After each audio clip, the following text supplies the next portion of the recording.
Yung huling video na in-upload ko tungkol dito sa Real Fresh Lettuce, parang 2 months ago na yun.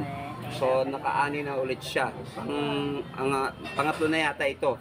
So, binibenta niya to ay 3 for 100. 1, 2, 3, 100. So, 1, 2, 3, 4, 5, 6, 7, 8, 9, 10. 1, 2, 3, 4, 5, 6, 7, 8, 9. 10 na lang kamo. 10 times 10, 100.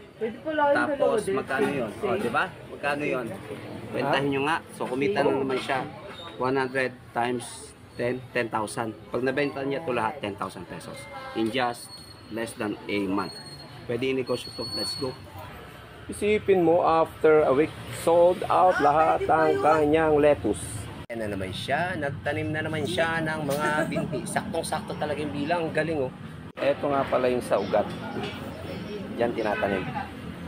Tapos siya ay nakalubog sa tubig. Tignan natin dito.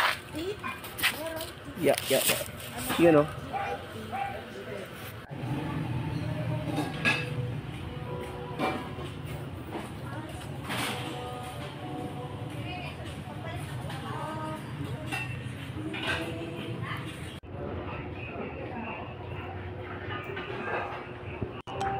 Yun, nadaanan naman natin. Kasi bumili tayong ulam. Yan na siya. Oh, di ba? Ilang linggo lang yan, isa lang yata.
May lupa. Saan kaya nabibili to? Ay, parang kusot. Ayan, o. Ito yung ginagamit nila. Bibili po yan sa bilihan ng mga halaman. Nabibili yan. Okay po. Ito may ano yun. So, hanap tayo ng ano na may cups na may ganto, may pangil. Tapos butasan yung styro. Papa. So, production na talaga to. Nabibili na to. So, ito po yung styro. Ito po yung takip. So, ayan po. Nilagyan niya ng plastic. So, ang haba niya siguro mga ano to.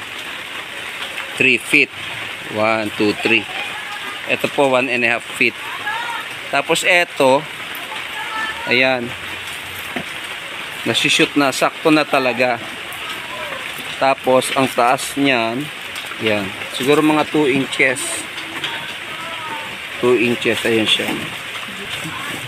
Yan. Tapos, ayan siya. So, ang isang butas ay 1, 2, 3, 4, 5, 6, 7, 8, 9, 10, 11, 12, 13, 14, 15. Yan. Ganyan na itsura niya.